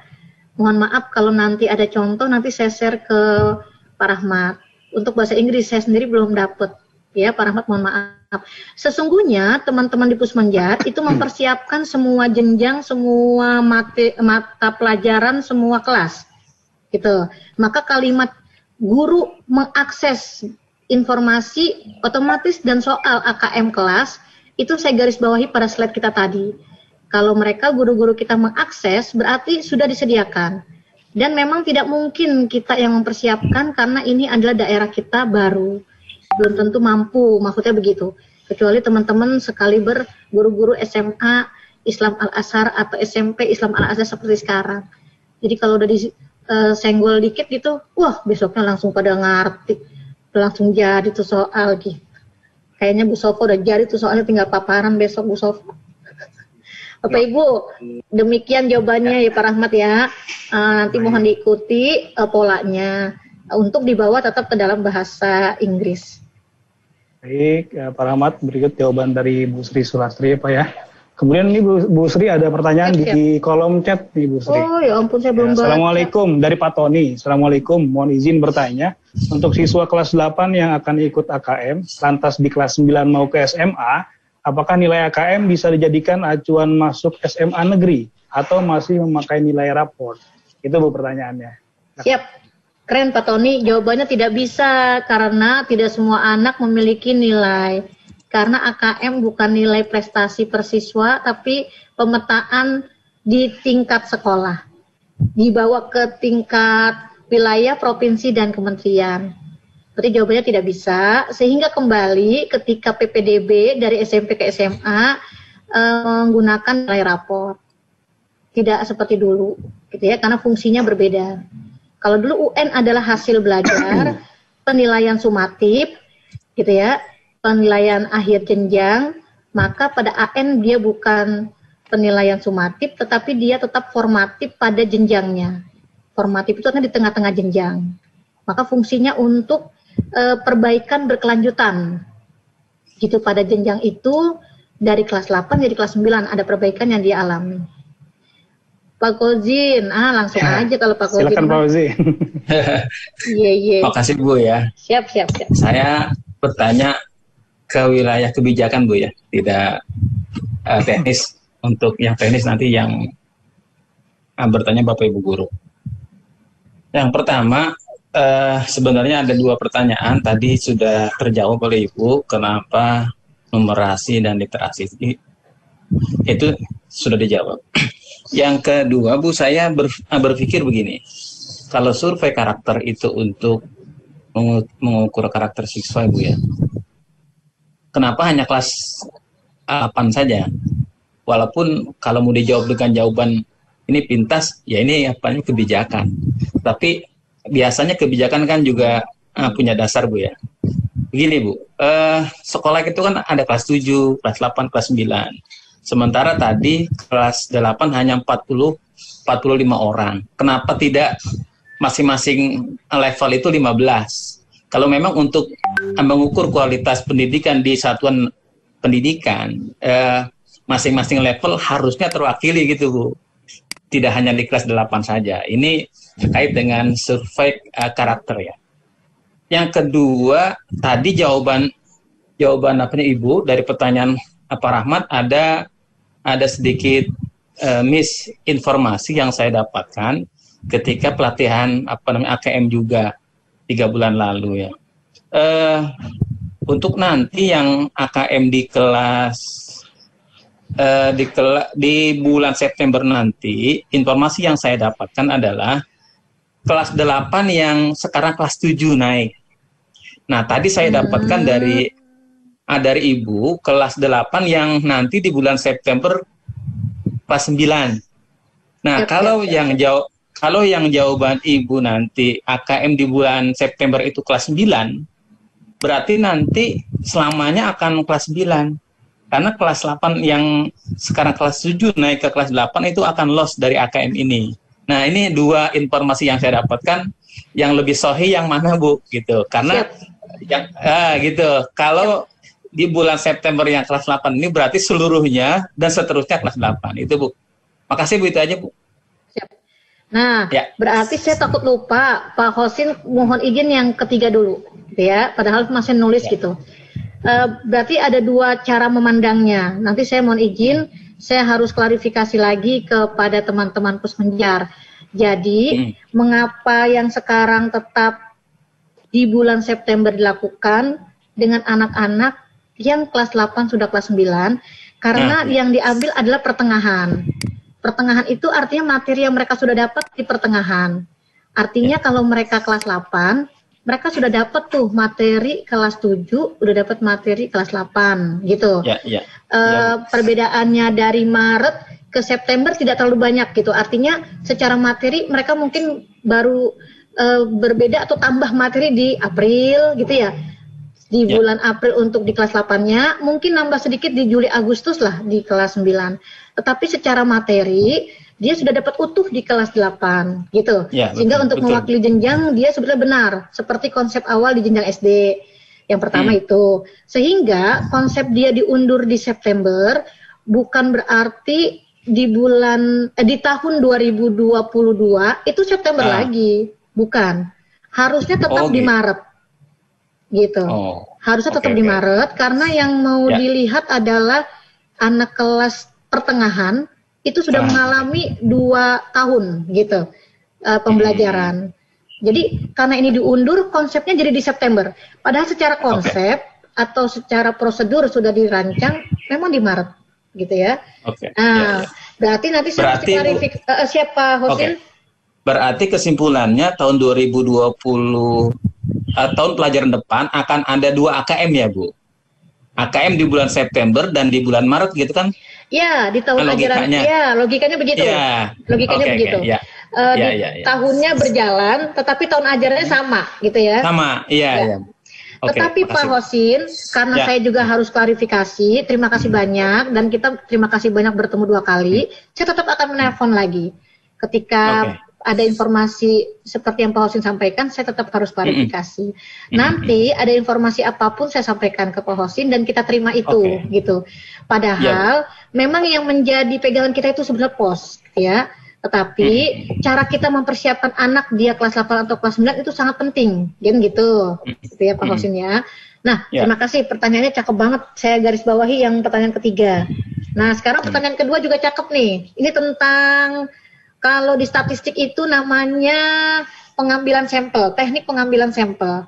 Bapak Ibu bayangkan kementerian itu tidak bisa, atau bukan tidak bisa, kementerian itu memiliki keterbatasan.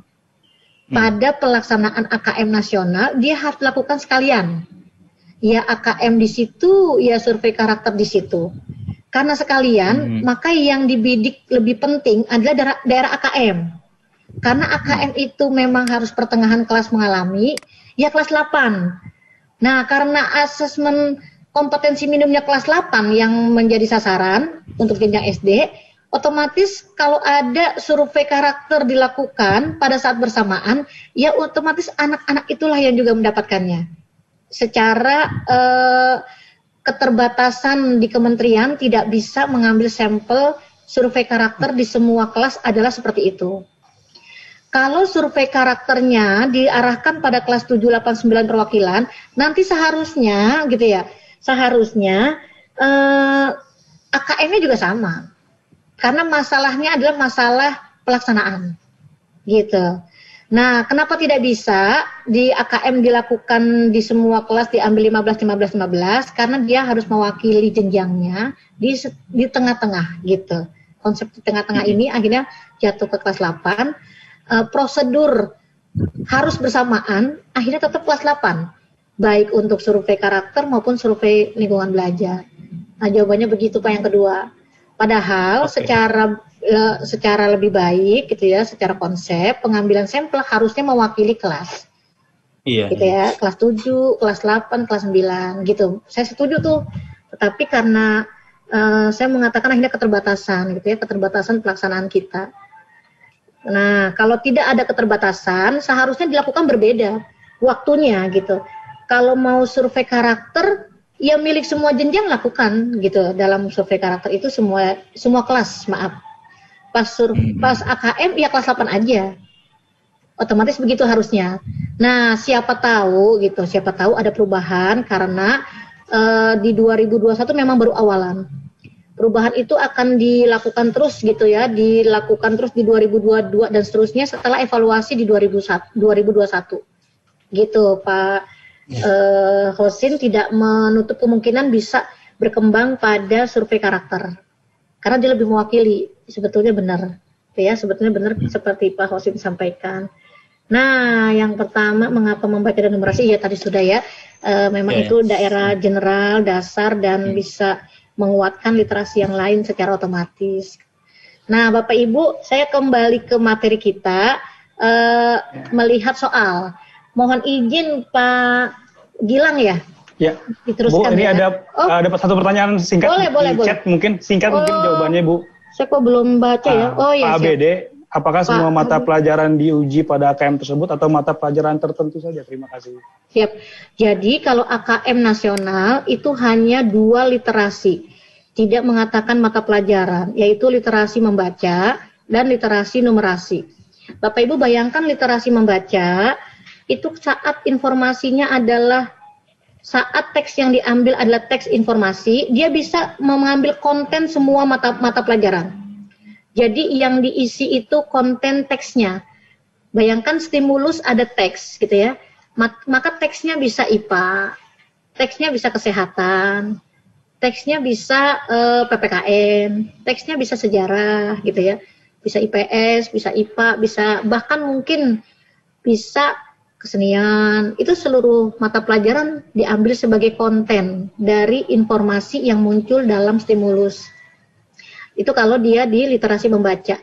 Nah, untuk literasi numerasi otomatis tidak seperti itu. Mata pelajaran tertentu saja yang di dalamnya ada numerasi, ada bilangan bisa disajikan dalam numerasi, maka itu bisa. Gitu ya, Bapak Ibu, tidak hanya mata pelajaran matematika dan IPA. Kalau Bapak Ibu sekarang mau lihat kepada AKM kelas, mata pelajaran PJOK bisa dibawa ke literasi numerasi. Agama bisa, pada materi-materi yang ada angka di dalamnya. Jadi pertanyaannya Pak Abdurrahman, kalau AKM-nya nasional tidak ada mata pelajaran, adanya literasi, membaca dan numerasi. Kalau AKM-nya kelas, di semua mata pelajaran, di semua jenjang. Kelas 2 sampai kelas 12. Jadi anak kita kelas 9 juga dapat tuh AKM kelas. Karena nanti dia akan kepake di kelas 10 gitu ya. Terus anak-anak kita kelas 12, kemarin malah ditanyain tuh di SMA. Jadi AKM kelas 12 ngapain Bu? Wah, langsung AKM menuju ke jenjang selanjutnya, saya bilang gitu. Udah fokus dia. SBPTN ya, bisa langsung ke sana. Jadi AKM-nya sudah jelas, langsung ke mata pelajaran, langsung ke materi-materi menuju ke jenjang atau tes masuk ke jenjang berikutnya. Pak Abdul Rahman, terima kasih pertanyaannya keren banget. Pak Gilang juga terima kasih. Siap. Baik, Ibu. Ke materi yang tadi di bagian contoh soal, Bapak Ibu ada di slide berapa ya? Kita langsung aja dah tuh ke slide yang dimaksud.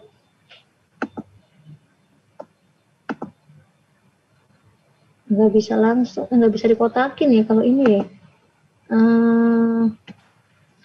Berarti satu-satu ya, maaf Bapak Ibu. Harusnya saya buka tadi langsung ke slide itu ya, saya masih ke slide yang pertama. Nah, saya senang banget nih di PowerPoint yang per November itu contoh soalnya kok SMP semua gitu, jadi lengkap. Kalau satu jenjang, mulai dari literasi membaca dan numerasi itu lengkap, gambaran jadi utuh gitu. Nah, makanya nanti Bapak Ibu bisa lihat di slide-nya ini lumayan, karena pas banget sama jenjang kita. Karena contohnya literasi membaca dan numerasi, maka kita habiskan dulu membaca gitu ya, pada 3 pola soalnya. Nanti habis membaca baru kita ke numerasi, pada 3 tipe atau 3 pola soalnya. Nah, yang pertama, bayangkan ini adalah soal yang anak-anak kita temukan pada literasi membaca.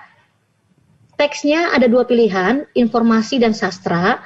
Yang ini informasi, gitu ya. Nanti kalau ada yang berikutnya adalah sastra. Kalau informasi, maka dia bisa teks seperti biasa kita. Bisa dia seperti ini adalah sajian dalam bentuk infografis. Nah, pertanyaan dalam setiap tema stimulusnya, misalkan ini terkait manfaat makan ikan gitu ya. Pertanyaan tipe pertama untuk literasi membaca yaitu menemukan informasi. Pertanyaan kedua adalah interpretasi dan integrasi. Pertanyaan ketiga adalah evaluasi dan refleksi. Gitu, cara melihat soal. Nah, pertanyaan pertama, tipe pertama sebetulnya dekat dengan level 1, bagian pemahaman atau C2. Pertanyaan kedua dekat dengan level 2, yaitu C3. Oh, saya kebalik nih slide-nya. Bapak Ibu, harus saya lupa ya, slide ini pertanyaan tipe 1 dan tipe 2-nya itu kebalik. Nanti saya perbaiki gitu ya, tapi sekarang tidak apa-apa. Nanti saya yang akan menyesuaikan. Jadi, tipe yang pertama itu kalau Bapak Ibu bisa lihat adalah dia hanya pernyataan dan jawaban, seperti memilih fakta atau opini. Saya tuh dari kemarin tuh memikirkan di slide mana ya yang kebalik si teman-teman Pusmenjar menyusunnya. Bapak Ibu, jadi pada literasi membaca dengan teks informasi, pertanyaan pertama adalah menemukan informasi. Menemukan informasi, maka pertanyaannya yang ini nih. Ada 4 pernyataan dengan anak-anak memilih jawaban fakta atau opini. Itu adalah pertanyaan menemukan informasi. Jadi ini kebalik gitu teman-teman Pusmenjar, terus saya juga lupa gitu, saya cari-cari daerah mana yang kebalik nggak nemu. Bapak Ibu maaf ya, nanti saya perbaiki, otomatis slide-nya saya kirim ulang. Jadi menemukan informasi itu pertanyaannya bukan apakah manfaat, bukan. Pertanyaannya adalah ada 4 pernyataan. Pernyataan ini apakah dia fakta atau opini, gitu ya. Nah, jadi yang kebalik itu adalah interpretasi dan integrasinya harusnya lari ke belakang tadi. Menemukan informasinya lari ke sini. Kayaknya saya aja deh yang mesti mengedit sebentar aja. Soalnya penasaran ya. Itu ada di slide yang penting gitu ya. Maaf Bapak Ibu, mohon 2 atau 1 menit ya bisa diperbaiki sebentar. Saya ke ini larinya ke depan.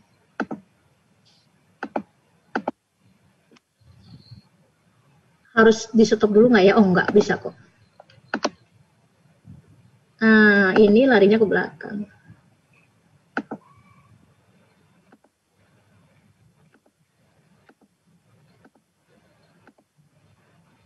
Emang kita kalau ngajar baru cermat ya. Pada tadi nyariin mana yang kebalik kemarin tuh, baru nemu sekarang. Nah, Bapak Ibu maksudnya kebaliknya begitu. Nah, setelah dia kebalik, otomatis yang ini lebih dulu harusnya, maka saya ke atasin. Nah, gitu maksudnya, maaf.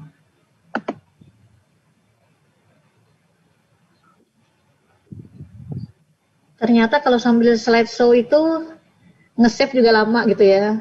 Mindah-mindahin juga agak lama. Berat, Bu. Oh iya, maaf Bapak Ibu ya. Saya takutnya nggak kelihatan gitu.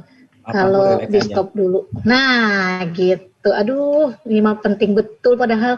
Jadi soal pertama itu BSBS, maksudnya gitu. BSBS-nya tersaji dengan fakta atau opini, sistematis atau tidak sistematis, ada dalam teks atau tidak ada dalam teks gitu. Otomatis dia bisa 4 pernyataan tuh. Jadi kalau saya nyebut ini soal nomor 1, A, B, C, D gitu. Jadi soalnya ada 4. Jadi ada teks, kita menyebutnya informasi dalam bentuk teks ini dicari oleh anak-anak kita, apakah dia fakta atau bukan di 4 pernyataan. Ini adalah soal tipe pertama, gitu ya. Nanti pilihan jawabannya tetap BSBS dengan cara-cara yang tadi sudah disebut, bisa fakta, bisa sistematis, bisa ada dalam teks atau tidak.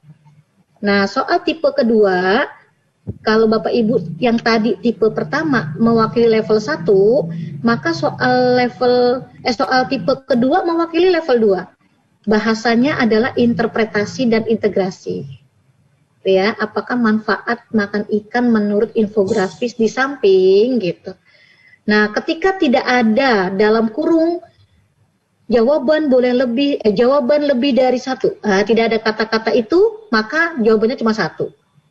Tapi kalau ada kata-kata itu dalam kurung, jawaban boleh lebih dari 1, maka dia memang bisa 2, bisa 3, bisa 4, bisa 5 gitu ya. Karena ini ada 5 pilihan. Nah, sebetulnya soal tipe 2 itu soal biasa yang Bapak Ibu temukan saat kita bersama anak-anak dengan soal PG.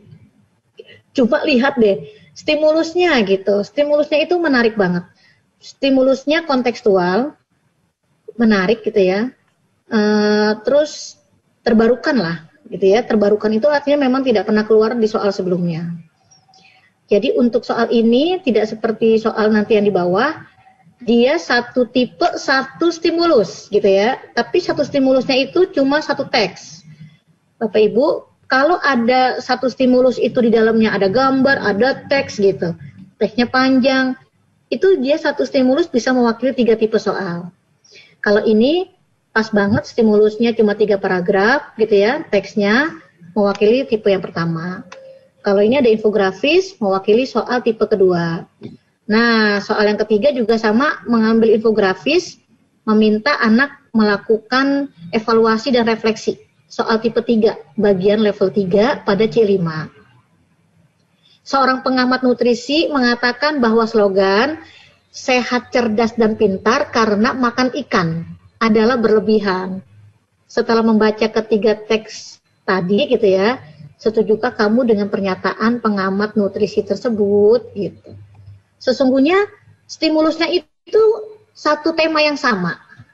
Kalau dia mau disajikan dalam satu di atas gitu ya, bertiga ini satu teks, baru soal bisa. Nanti anak malah mencari soal yang pertama ini, dia mendapatkan jawabannya di apakah infografis, apakah di teks gitu, dia mencari. Kalau ini pas banget satu soal dengan satu stimulusnya, ya.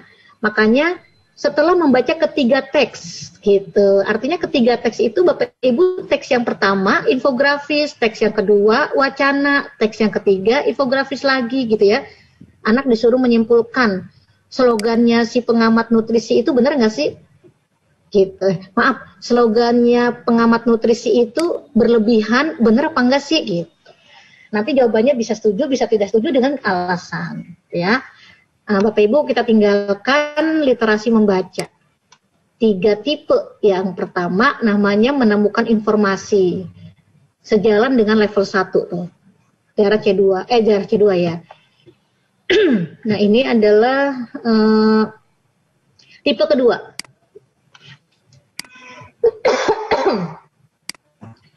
Siapa ya? Pak Gilang, mohon izin minum sebentar ya. Pak Hosin punten ya? Ya, silakan Bu, silakan Bu. Ya, nggak apa-apa. Bapak Ibu yang mau minum juga silakan Bapak Ibu. Sedikit minum lah. Enggak apa-apa.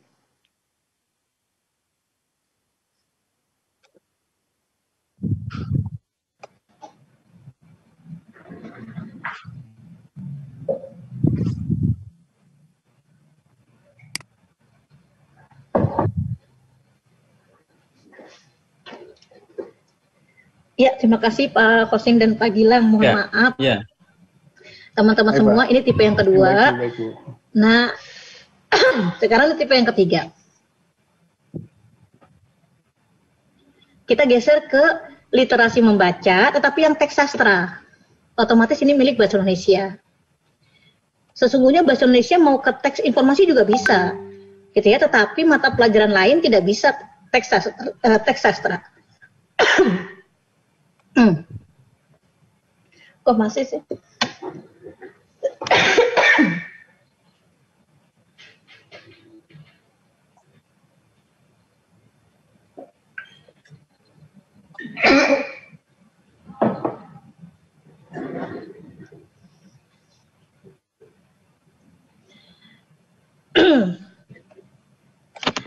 Alhamdulillah.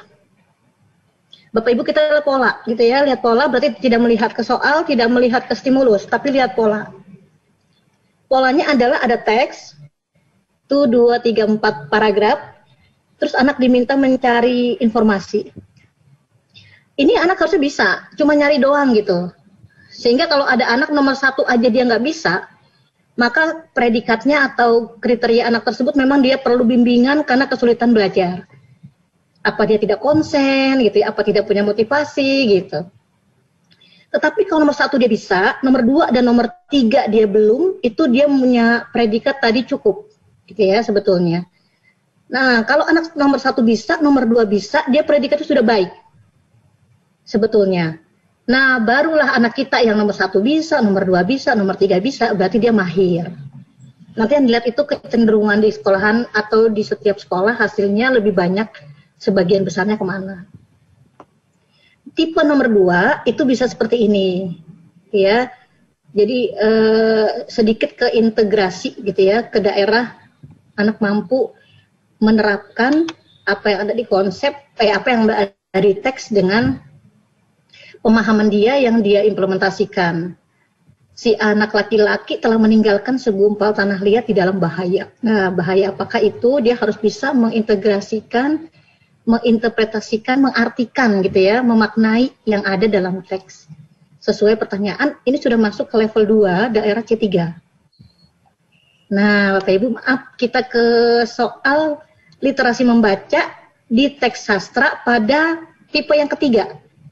Dengan stimulus yang sama, ya, stimulusnya sama, tapi stimulusnya ini terus bermain ke bawah sampai sekian paragraf, 1, 2, 3, 4, 5, 6, 7, 8, 9, 10, 11, 12, 13, 14, 15, 16, 17 ya, karena ada percakapan-percakapan.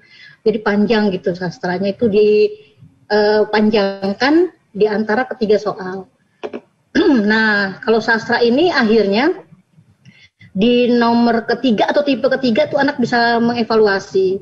Jelaskan mengapa si gadis kecil itu penting di dalam semua kejadian cerita itu. Nah, pentingnya anak itu nanti memiliki beberapa alasan. Ya, kalau anak kita bisa menerangkan alasan-alasan itu, misalkan 5 alasannya muncul semua, nanti skornya 5. Gitu ya. Seperti biasa kita mempunyai pedoman penskoran untuk soal uraian. Kalau yang disajikan anak kita hanya 4 alasannya saja yang ada, padahal harusnya 5, nanti skornya 4 begitu. Ini adalah bagian soal uraian. Bapak Ibu, literasi membaca diwakili oleh teks informasi dan sastra cukup. Ya, sekarang kita geser ke literasi numerasi. Nah, literasi numerasi ada 3 tipe soal. Yang pertama, pemahaman. Tidak selalu BSBS, gitu ya. Tidak selalu BSBS. Yang di sini dipakai adalah PG dengan 1 jawaban. Nah, ini yang tadi saya maksudkan. Stimulusnya untuk AKM itu dia kompleks gitu ya, utuh. Kita kalau mau menyebutnya banyak boleh juga. Biasanya ada kombinasi, kalau numerasi ya, ada tabel, ada grafik batang, ada deskripsi. Kadang-kadang tabel 2, 1 deskripsi. Kadang-kadang tabel, diagram garis atau diagram lingkaran dan deskripsi. Maka sajian ini menjadi lengkap. Ke nomor 1 bisa dicari jawabannya apakah di tabel untuk pemahaman. Di nomor 2 bisa dicari tahu lagi di dalam tabel atau di dalam grafiknya. Terus di nomor 3 juga bisa dicari tahu di ketiganya ternyata ada di tabel dan di grafik. Nah, Bapak Ibu, di nomor 2 itu kalau tidak ada kita menyebutnya keterangan dalam kurung gitu ya.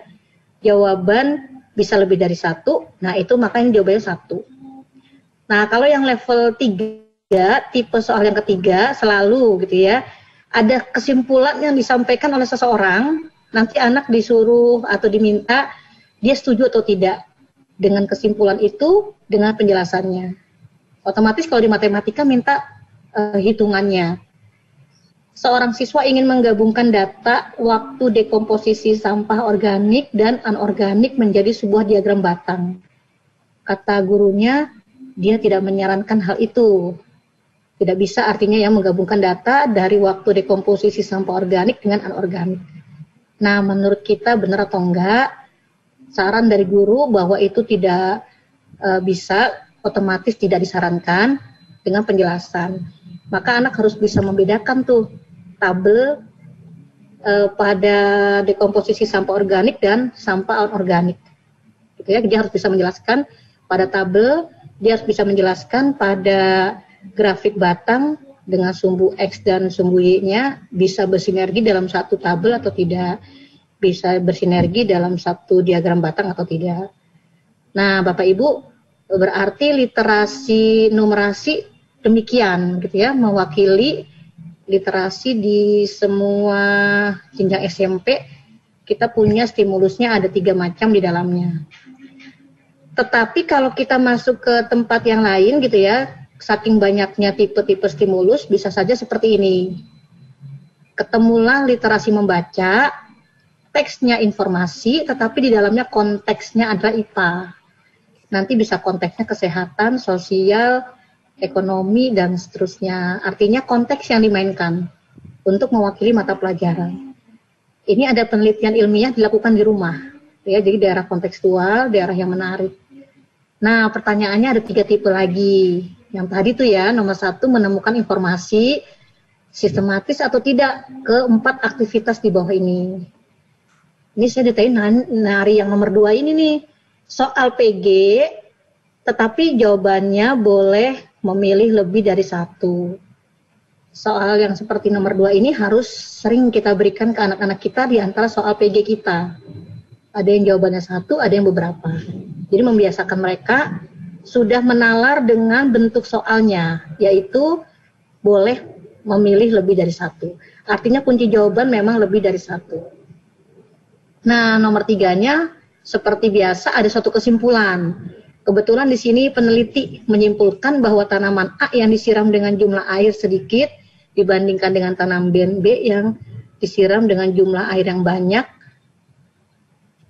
itu lebih tinggi, gitu ya. Itu kesimpulannya peneliti. Nah, kita setuju atau enggak? Kalau Bapak Ibu lihat jawabannya meminta penjelasan. Otomatis anak harus bisa menjawab melalui teks yang ada dalam stimulusnya, gitu ya. Nanti akan kita lihat bahwa pedoman penskoran itu ditemukan 4 jawaban, gitu ya, yang menyimpulkan memang ini jawabannya benar. Nah, anak-anak memenuhi 4 jawaban itu, maka skornya 4, misalkan begitu.